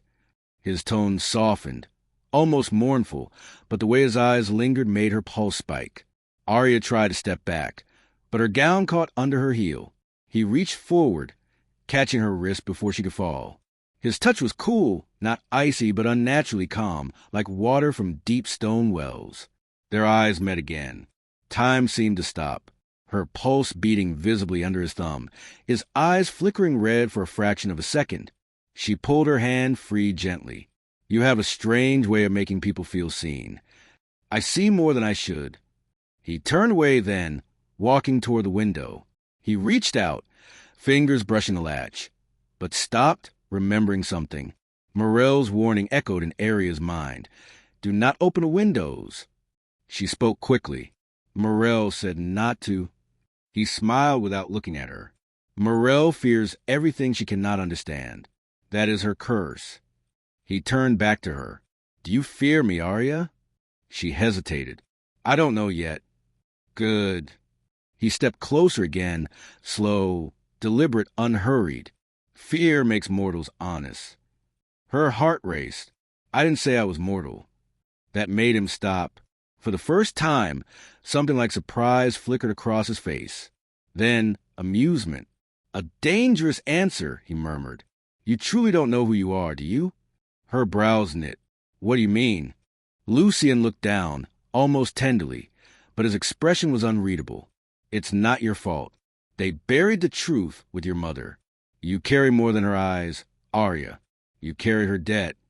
Debt? He didn't answer immediately. The silence stretched, full of heartbeat and candle crackle. Then he looked at her again, those ageless eyes softening just enough to be mistaken for kindness. Your blood, he whispered. It remembers me. The air thickened. The candlelight dimmed, as if shrinking from what he'd said. What are you talking about? She asked. He stepped closer again, his voice lower now, almost reverent. Every century, the sun demands its price for my kind, and only one bloodline can pay it. Her chest tightened. Mine. Yes. He reached out again, fingertips brushing a loose strand of hair from her face. The gesture was intimate, gentle, almost loving. But why? She breathed. Because your blood was born from the same promise that cursed mine. Candlelight flickers red as he moves closer, his shadow wrapped slightly around hers on the floor. You make it sound like a fairy tale, she whispered. Fairy tales are just well-written lies. For a moment, they stood in silence, the kind of silence that holds two opposite truths, attraction and danger. He smiled faintly, eyes fixed on her throat. You should rest. Tomorrow will be memorable. What happens tomorrow? He turned toward the door, his movement like smoke dissipating. You'll see. Her voice chased him softly. Lucian. He paused at the threshold, half in shadow, half in light. Thank you for the dress, she said, uncertain if she meant it. He inclined his head slightly, his tone silk and blade in one. You wear it beautifully. White has always been the color of surrender. Then he left, breath uneven, candle guttering. As the door clicked shut, the flame went out completely. The screen fades to black, but just before it does, faint red eyes blink open in the reflection of the window behind her. The candle had burned to nothing. The window reflected only darkness. When Aria finally fell asleep, it was not rest, it was surrender. Her dreams twisted with images she didn't understand. The white gown bleeding color, corridors that stretched forever, whispers in languages her mind almost remembered. She woke to the soft rustle of fabric. Morel was standing by her bed. The maid's face was pale as porcelain, framed by hair so light it looked silver in the morning haze. She held a tray with tea, steam rising and thin, trembling ribbons. But her eyes darted to the door every few seconds, as though the corridor itself might be listening. Morel, Aria murmured, rubbing her eyes. It's barely dawn. Shoo! The maid's voice was a whisper of breath. She set the tray down soundlessly. You mustn't speak loud here. The walls remember. Aria blinked. What are you talking about? Morel leaned closer, trembling slightly. When you hear the bells tonight, she whispered, lock your door. Don't answer anyone. No matter what you hear, no matter who calls. The words were thin, urgent, more warning than explanation. Aria sat up straighter. Why would I? Morel, what's going on? The maid's expression tightened, her lips quivering, as if she wanted to say more, but couldn't. She shook her head. You shouldn't have come here. The blood calls us all, but it doesn't spare us. The blood? Morel hesitated, then looked toward the window, its curtains drawn tightly shut. Her voice dropped to almost nothing. You look just like her. Aria's stomach tightened. Like who? Morel met her eyes for the first time.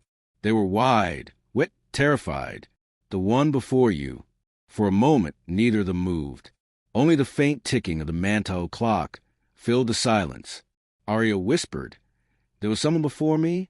The maid nodded once, fast, fearful.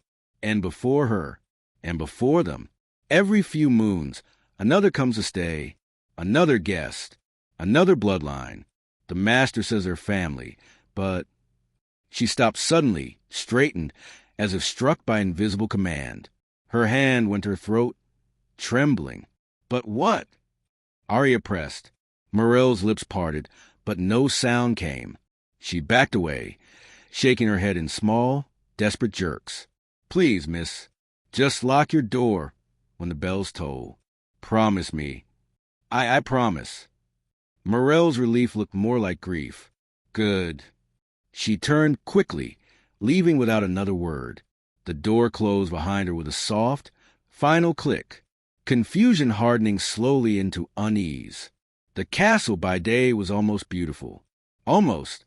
Sunlight tried to push through the stained glass, painting fractured colors on the marble floors. But every corridor seemed too long, every window slightly warped, as if reality itself bent politely around the house's will. Aria wandered aimlessly, trying to shake off Morel's words. She told herself it was paranoia, some old superstition the staff whispered to pass time. But then she noticed something. Every maid she passed looked the same age. Pale, quiet, distant. None older than 20. None smiled. She stopped one in the corridor, a girl with a basket of linens. Excuse me, Aria said gently. Do you know Morel? The girl's eyes darted up briefly, then down again. Morel, miss? Yes, the maid who brought me tea this morning. The girl frowned, confusion clouding her face. There's no Morel here, miss. Aria froze. That can't be right. She was in my room at dawn. The maid only shook her head. You must be mistaken. And hurried off, almost running. The slow realization that the castle itself is lying.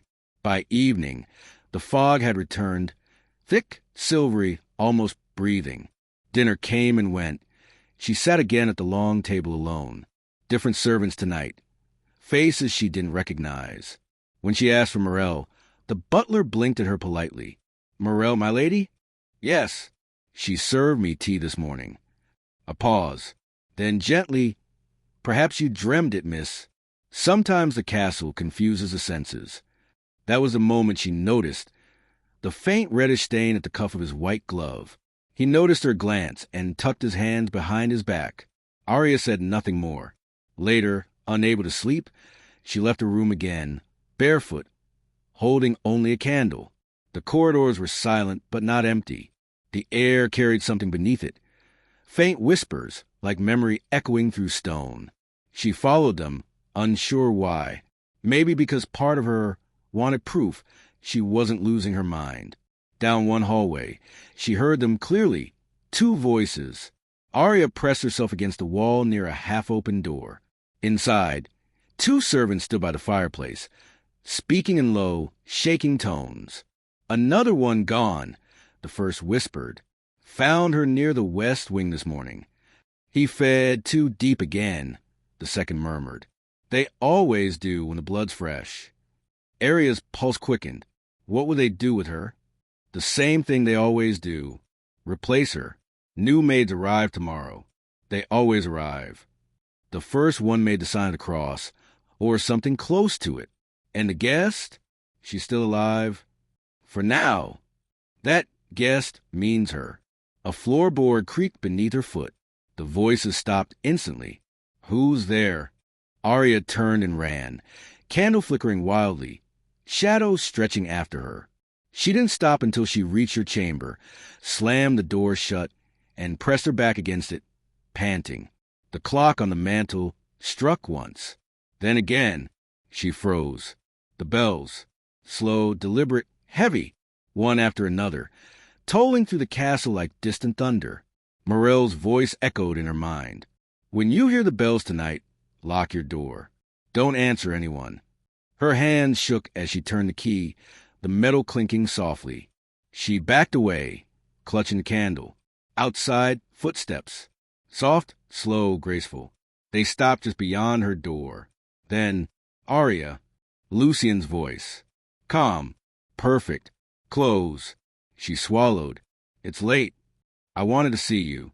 I'm tired. Please. Only for a moment. Her hand hovered over the lock. Then she remembered Morel's face. The terror that wasn't madness but memory. She stepped back instead. Good night, Lucian. A pause. Then, softly, a smile in his tone. Good night, little Vale. His footsteps retreated down the hall. Aria waited, barely breathing, until the echoes died. Then she collapsed onto the bed, the candle flickering weakly beside her. Outside, faintly through the fog, the bells tolled again, slower this time, mournful. Where something pale moves past the glass, just out of focus, a figure in white, drifting silently through the mist. The castle did not sleep, even when its guests tried to. Aria lay awake long after the bells stopped. The candle had burned to a stub. Its smoke curled upward, faint as breath. The silence was too complete, the kind of silence that listens back. She couldn't stop thinking about Morel's warning or the whisper she'd overheard. He fed too deep again. Her pulse still echoed in her ears, but something colder throbbed beneath it. The pull of curiosity. Curiosity had brought her here. Curiosity had built the cage around her. And now, it whispered again, look deeper. She rose quietly, slipped on her robe, and lit a new candle. The air was damp with fog even inside the room. When she opened her door, the corridor beyond was empty, or seemed to be. Somewhere down the hall, a clock ticked too slowly. She followed instinct rather than direction, moving softly past portraits whose eyes seemed to follow her. The castle guided her, or maybe allowed her, to the west wing. A pair of large oak doors stood ajar. Beyond them, faint light flickered, gold and dust-colored. The library. She stepped inside and the world changed. It was enormous, a cathedral of silence and books. Shelves climbed to the ceiling, where moonlight cut through glass skylights in trembling ribbons. Dust floated like spirits, stirred by her breath. Aria's candle seemed almost an intrusion here. The air smelled of parchment, old wax, and something faintly metallic. She walked between shelves carved with strange sigils, running her fingers across the spines. Titles in French, Latin, and other tongues she couldn't name. Chroniques de Sang, the Crimson Inheritance, the Natura Immortalium. Something about the names felt personal. On a central table lay a thick, leather-bound ledger. Its cover was cracked, its pages yellowed. Across the front, embossed in faded gold, was one word, Valmont. Her throat tightened. She sat down, the chair creaking beneath her, and opened it carefully. The handwriting inside was elegant, looping, meticulous. Generations of it. Dates stretched back centuries.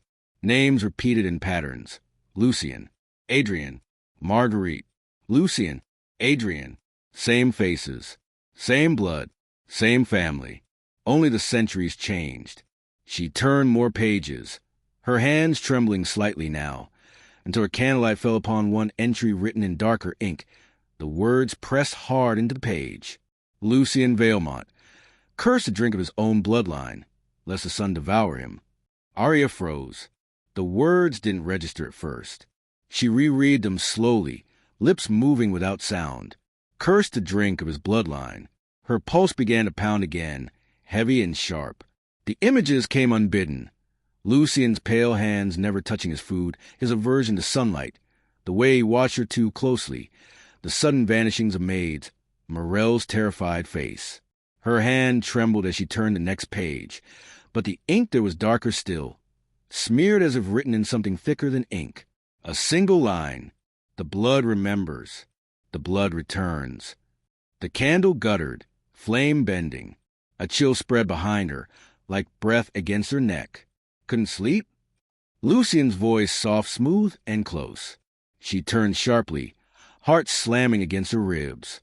He stood between the shelves, half in shadow, dressed in black as always. The candlelight found his eyes first, dark, liquid, reflecting her fear. I couldn't. Her voice was barely a whisper. It's beautiful in here. He smiled faintly, but it didn't reach his eyes. Yes, beauty and danger often share the same walls. He stepped closer, and she instinctively stepped back. You shouldn't wander the castle at night, he said. The halls have appetites. Her hand brushed the open ledger, trying to turn it subtly to hide the page. But his gaze flicked downward, quick as lightning. "Ah," he murmured. "Curiosity." "I was just reading," she said quickly. "Of course you were." He circled the table slowly, like a shadow moving with purpose. "Curiosity kills more than cats, you know." Her pulse roared in her ears. "You mean knowledge?" "I mean hunger." He stopped across from her, the candlelight stretching long between them. "Some knowledge changes us. Some knowledge invites things to notice us in return." Her voice wavered.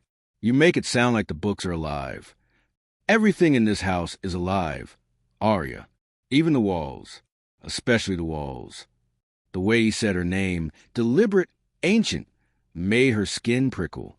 He looked down at the ledger again, running his fingers over the page she'd just read. His touch lingered where her name should not have been. "You found the record. It's family history, right?" Lucian's lips curved, a mockery of warmth. "In a way, we all have our legacies. Ours just happens to taste of blood." Her mouth went dry. "What does that mean?" He met her gaze, and for a heartbeat, his pupils elongated, dark and inhuman. "It means," he whispered, "you belong here more than you think." The air between them thickened. Her candle flickered violently and went out, plunging the library into silver darkness.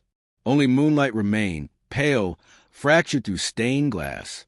Lucian moved closer, his voice low and hypnotic. "I watched you arrive. You looked at the castle, like it was breathing. You were right. It breathes because it remembers. Because you remember, even if you've forgotten." Aria took a step back, stumbling slightly against a chair. "You're scaring me." He tilted his head, expression unreadable. "Am I? Or am I waking you?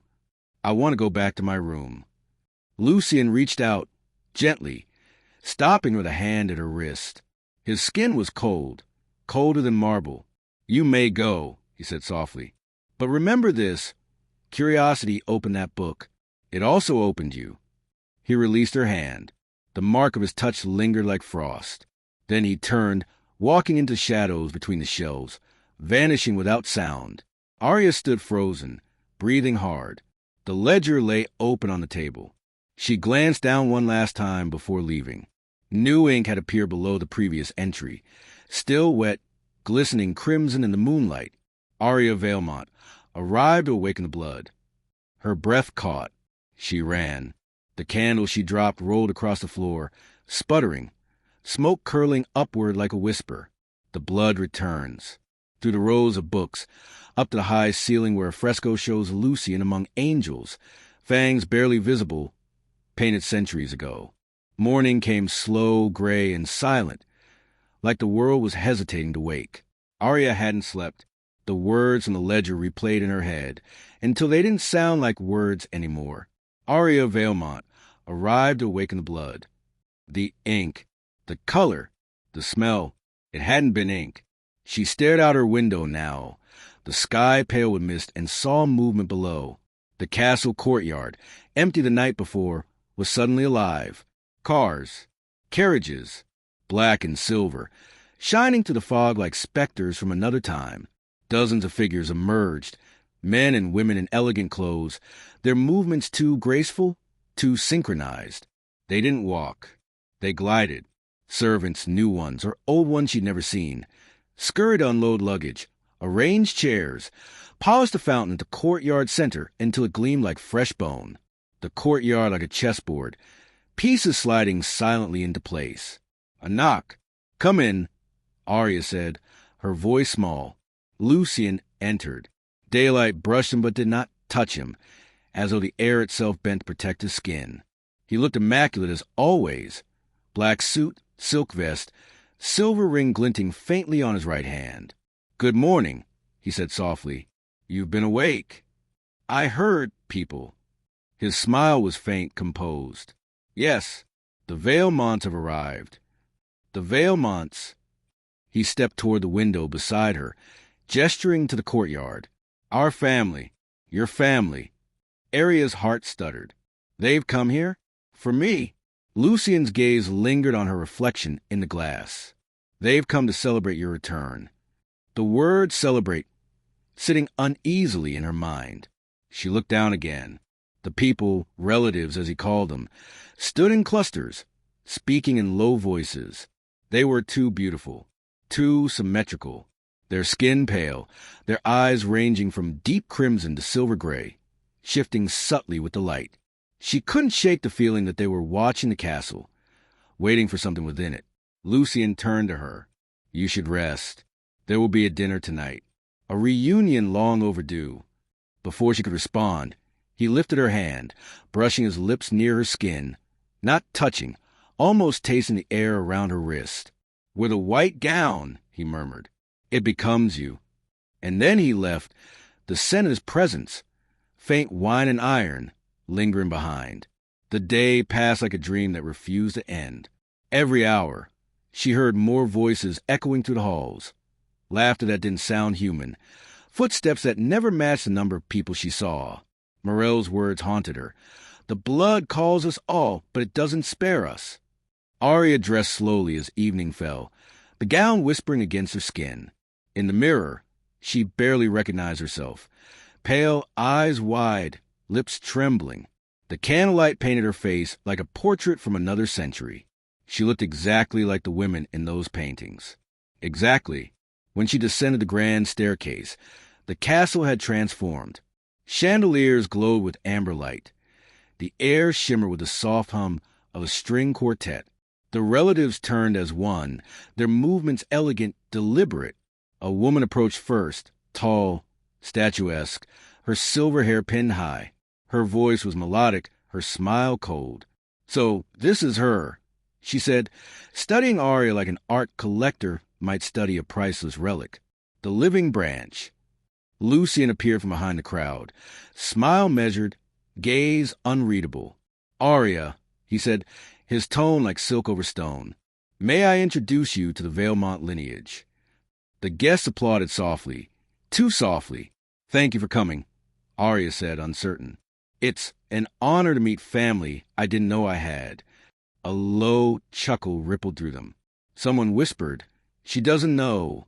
Lucien's eyes flicked toward the voice, a subtle warning. The laughter stopped instantly. He turned back to Aria. Come, you should eat. The dining hall looked different tonight. Candles burned red instead of gold. The long table gleamed under crystal lights. Plates of dark meats, crimson wine in every glass. Aria took her seat at the far end, across from Lucien. The others filled the chairs between them, murmuring in low tones. A woman to her left, beautiful, expressionless, raised her glass. To the bloodline, she said. To the bloodline. The others echoed, their voices a haunting harmony. Aria hesitated, then raised her own. To the family, she said softly. Lucien's eyes glittered. To the family, he repeated. Smiles too wide, teeth too sharp, eyes catching the candlelight with a red shimmer. Aria took a sip of her wine and froze. It was thick, sweet, metallic. Her hand shook. Do you not like it? Lucien asked smoothly. She forced a small smile. It's strong. He leaned forward slightly, chin resting on his hand. Acquired taste. The others chuckled softly, like wolves amused by prey. Dinner blurred into ceremony. Every motion felt rehearsed, ritualistic. The relatives told stories, old tales of immortality, spoken in half languages she didn't understand. The music slowed. The lights dimmed. Lucien rose. As tradition demands, he said, voice carrying effortlessly, we honor the return of the blood that binds us. A servant stepped forward, carrying a carved wooden box. Inside, glimmering faintly, lay slips of parchment, symbols etched in black ink. Choose one, Lucien told her. It's a family game. We play it at every reunion. She hesitated, then reached inside. Her fingers brushed something warm. She pulled it out and read the single word written there. Hide. The room seemed to exhale. The relatives smiled in unison. Ah, Lucien murmured, lips curling slightly. Hide and seek. Aria managed a nervous laugh. You're kidding, right? He didn't answer. The chandeliers dimmed further until only the moonlight from the tall windows remained. Shadows stretched long across the floor. Lucien's voice dropped lower, almost affectionate. "You'll have 10 minutes, my dear. The house is large. Run fast." Her smile faltered. "Wait, you're serious?" He leaned close, eyes black as ink. "Curiosity led you here. Let's see where courage leads you next." The laughter of the relatives grows louder, layered, distorted, echoing through the hall like a swarm. Aria backed away from the table. "This isn't funny." Lucien's smile didn't change. "No, it isn't." And then the candles went out. The last thing she saw was Lucien's eyes gleaming in the dark. Aria moved to the corridor like a ghost herself. Barefoot, breath shallow, every nerve screaming that she was being followed. The castle had changed. Corridors stretched where walls once stood. Shadows seemed thicker, not cast by light, but grown from it. The parchment in her hand felt warm, pulsing faintly, like it had a heartbeat of its own. The bell frees what blood binds. Her thoughts repeated it like a prayer. But the sound that followed wasn't a bell. It was the low creak of a door, a sound she had heard before that night when she tried the handle and Morel stopped her. The locked room. It was open now. A draft of air whispered through, colder than death. Dust swirled inside the threshold like fog summoned from nowhere. Aria hesitated, clutching the edge of the doorframe. The hinges moaned as she pushed it wider. The scent hit her first, iron and old roses, wilted long ago. The chamber inside was circular, lined with candles that had melted into strange shapes, wax figures bowing toward a single pedestal in the center. Above hung portraits, at least a dozen, their frames blackened by time. She stepped closer. Her breath caught. Every portrait was her. Not exactly. The hairstyles changed, the clothing different. Centuries of fashion painted across 100 faces. But the eyes were the same. The mouth. The subtle mole on her collarbone. Each canvas bore a name underneath. Ilara, Arian, Elise, Arabelle, and the last, Aria. On the pedestal below lay a veil, white once, now streaked with dried crimson. The same lace pattern as the gown she wore. Her hand trembled as she reached for it. The fabric felt alive, warm where the blood had dried. A whisper stirred the air. "You shouldn't have come here." Aria spun. Morel stood in the doorway, pale as moonlight, but something was wrong. Her lips were cracked, eyes sunken, skin drawn tight like paper left too long in the sun. "Morel," Aria whispered, "what is this place?" The maid stepped forward slowly, each movement stiff brittle. "The room of brides," she murmured. "He keeps them here, their memory, their faces." Aria's eyes widened. "All of them?" Morel nodded faintly. "He drains us when the moon calls. Our blood keeps him alive, keeps the curse quiet. But you," her voice trembled, splintering, "you were meant to be the last." "Last?" The blood grows thin. He needed one pure from the original line, not tainted by centuries of hiding. He needed you to survive the sun. Aria stepped back, shaking her head. No, that's not real. That's..." Morel's voice broke into a cough, deep and dry. Her skin began to crack along her neck, like porcelain splitting. "He promised us eternity," she whispered, "but he only gives silence." Dust drifted from her mouth with every word. Her hair began to unravel, falling away in pale strands. "Morel, stop. We can leave. We can..."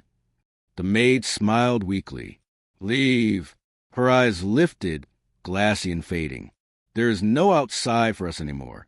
Only his hunger." Then her knees buckled. She reached for Aria's hand, fingertips brushing hers for an instant. The touch was cold, grainy, like ash. Then she was gone. Not a fall, not a collapse. She simply crumbled. Her body dissolved into a fine gray dust that scattered across the floor, carried away by the faintest draft. Aria screamed, a sound swallowed instantly by the room's stillness. Silence after the scream, faint echo rolling into the distance. She backed away, clutching her chest, her reflection caught in the nearest portrait, her face overlaying the painted one perfectly. For a heartbeat, it was like the painting blinked. She turned and ran to the door, but it slammed shut.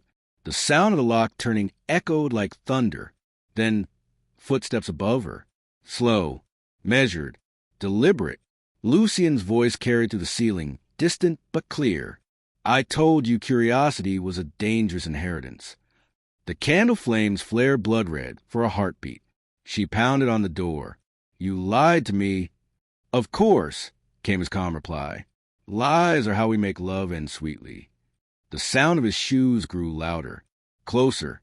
Aria looked around, desperate for a weapon, a way out, anything. But all she saw were the portraits, the veil, and Morel's dust drifting like pale smoke. Her gaze snapped back to the veil. Beneath the dry blood, faint stitching glimmered. She pulled the fabric tight and read it. The bell calls the sun. Her pulse quickened. The bell again. The key. She clutched the veil to her chest and whispered, then let it burn. She turned toward the far wall, the one behind the largest portrait, the one labeled Alara. Something in the corner glowed faintly. A keyhole. She ran to it, shoved the rusted key she'd found earlier from Morel's chamber into the slot, and twisted. A low click. The wall shifted, revealing a narrow staircase spiraling upward. Behind her, the door rattled. Lucian's voice now closer, velvet over steel. Don't make me chase you, Aria. It makes the hunger worse. She grabbed the veil tighter and fled up the stairs. As she climbed, she heard the portraits falling one by one, glass shattering with cracking, as though the castle itself was shedding its old brides. The final shot before the transition, Aria disappearing into the narrow stairway, the locked room behind her collapsing on itself, candles snuffing out one by one until only darkness remains. The stairway narrowed as Aria climbed, her breath ragged. The veil still clutched to her chest. The air grew colder, thinner. Each step echoed like a drumbeat through bone. Somewhere above her, faint light flickered, not daylight, but the dull red glow of torches. When she finally reached the top, she found herself not in a tower, but in a vast chamber carved of black stone, older than the castle itself. A chapel. The air smelled of dust, iron, and candle smoke. The altar at the center was cracked marble, veined with red, veins that pulsed faintly, as though blood ran through them still. A single stained glass window glowed faintly at the far end, showing an angel bound in chains, wings folded, head bowed. The caption beneath the figure read, "From blood we rise, by blood we rest." Aria's voice trembled as she whispered to herself. The chapel under the castle. Her fingers traced the broken symbols etched into the stone floor, circles intersecting with runes that looked disturbingly similar to veins. Then she froze. The air shifted. She felt it before she heard it. The change in pressure, the faint scent of something cold and old moving behind her. Lucian's voice broke the silence like silk tearing. I wonder where you'd run. She turned sharply. He stood at the edge of the chamber, half shadow, half flame from the torches behind him. The centuries clung to him. His eyes glowed faintly red now, but not with rage, with inevitability. His presence filled the air like gravity. Aria, he said softly, almost tender, you were always meant to come here. Her hands trembled, clutching the veil. You killed them all. I preserved them, he corrected. Pieces of the curse, fragments of the bloodline. Every generation offers one vessel, one heart strong enough to sustain me. He stepped closer, and though she backed away, her feet seemed to root to the floor. You are the last descendant of the mortal branch, the final breath in the lineage that once chained me to the sun. What are you talking about? Lucian smiled, faint, tired. A curse woven from betrayal. Centuries ago, a mortal woman bound my kind to the night. She was my bride. Your ancestor. Aria shook her head, disbelief warring with dread. You said you wanted to know me. I did. Every echo of her, he interrupted, his tone dark and soft. But you misunderstand me, Aria. I don't love you. The words hit her harder than she expected. I only need you, he continued, eyes narrowing, to end me or renew me. He raised his hand. The torches flared. The chapel's red veins pulsed faster.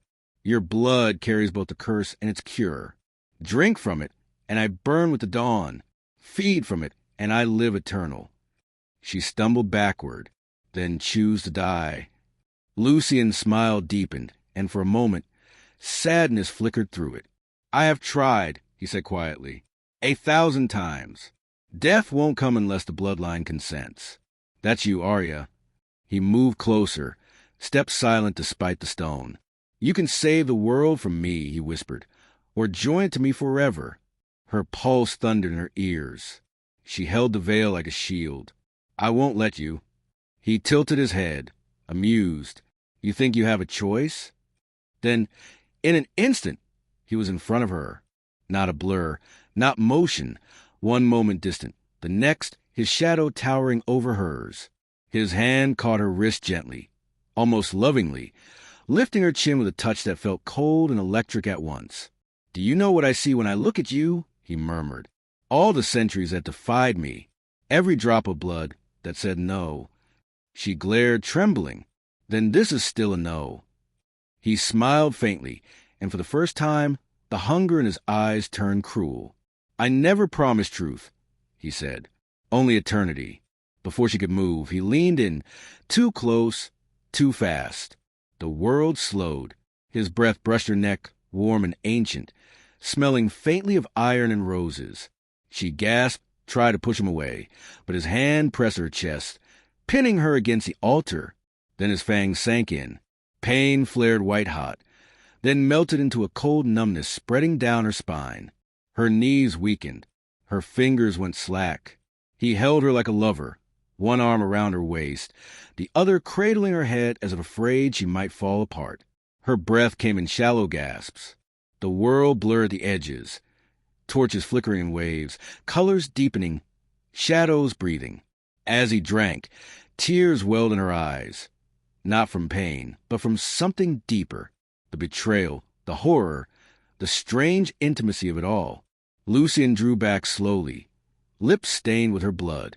His voice was low, reverent. "Do you feel it? The circle closing." Aria tried to speak, but only a whisper escaped. "You said you needed me to end you." He smiled faintly, almost kindly. "I did, but it seems I've changed my mind." Her knees buckled, but he caught her before she fell, lowering her gently onto the cold stone. He brushed a strand of hair from her face. "You're stronger than the others. Your blood, it burns and soothes at once. Maybe I'll keep you longer." Aria's vision dimmed. She felt warmth leaving her, her heartbeat slowing, her body trembling with weakness. Lucian stood over her, eyes half-lidded in dark satisfaction. "Rest now," he murmured. "When you wake, you'll understand eternity." He turned away, wiping the blood from his mouth, the crimson glint catching the faint light like glass. Behind him, Aria's hand twitched, faintly, weakly. Her eyes fluttered open, and for an instant, a glimmer of gold shimmered in her pupils. Something ancient stirred within her blood. Lucian walking away, unaware that the veins of the chapel had started to glow not red, but gold. The curse had been fed, but something else had been awakened. The first sound was a wind, soft, hollow, whispering through the corridors like a voice waking from centuries of sleep. The candles in the hidden chapel had gone out. The torches lay cold. The floor cracked beneath a layer of dried blood and ash. And in the center, the altar was empty. Lucian Valmont was gone. Only the faint shimmer of golden veins remained across the stone, pulsing once, then fading, like a dying heartbeat. The castle exterior, dawn bleeding over the fog-drenched hills. The first sunlight in centuries touching the black towers. The light struck the stained glass window above the chapel, and instead of smoke and ruin, the glass began to burn from within. The angel in chains lifted its head for the first time. The curse was breaking. Hours later, the castle stood silent. The grand hall, once filled with laughter, whispers, and blood, now lay in ruins. The portraits had all fallen, their faces erased by light. Every mirror had cracked. Every shadow had fled. Crows circled the highest spire, their cries echoing through the valley. Then, the distant hum of engines, tires crunching gravel. A police convoy arrived, led by a young woman stepping out of the first car. Tessa. Her face was pale, sleepless, her eyes rimmed with worry. She had followed every clue, every missed call, every silence that stretched too long. Now she stood before the gate, staring up at the castle that looked less like stone and more like a skeleton, hollow, ancient, mourning itself. A police officer beside her muttered, "They said this place was abandoned 100 years ago." Tessa's voice was barely a whisper. "Then who's been answering the emails?"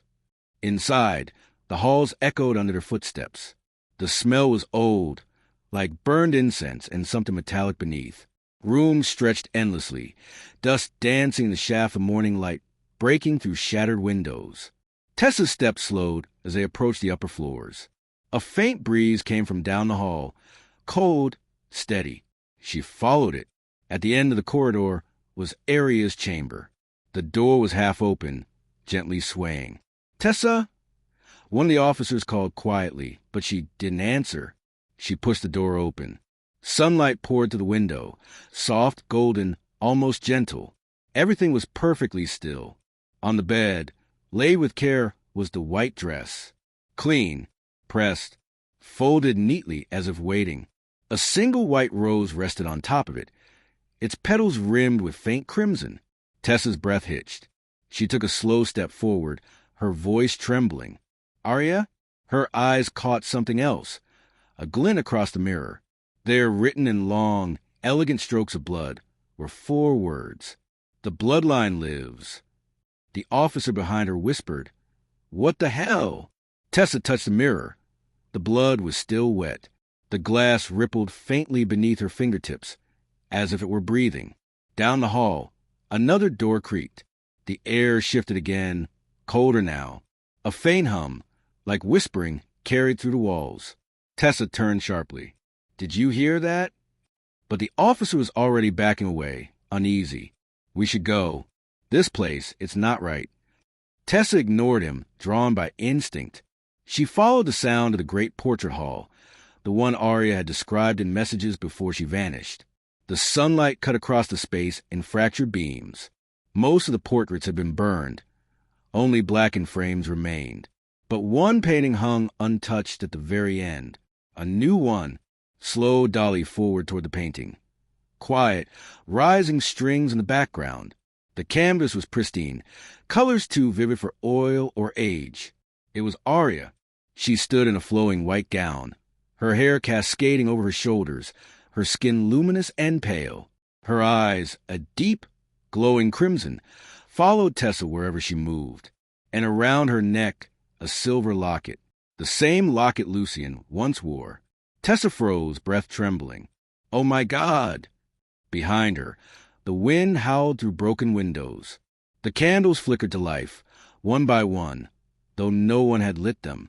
For a heartbeat, the painting's lips seemed to curve, not into a smile, but something knowing. Tessa's reflection in the painting's glass. Aria's eyes behind her start to glow brighter. The officers called from outside. "We need to leave. Now."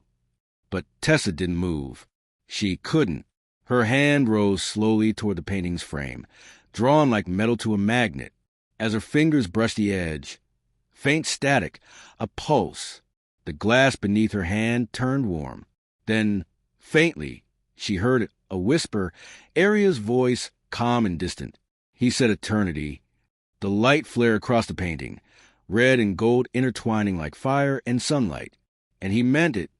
The entire hall illuminated by the rising sun, all the portraits now restored, each glowing faintly with life. Aria's was the brightest. Her painted gaze shifted ever so slightly, looking not at Tessa now, but at the audience beyond the frame.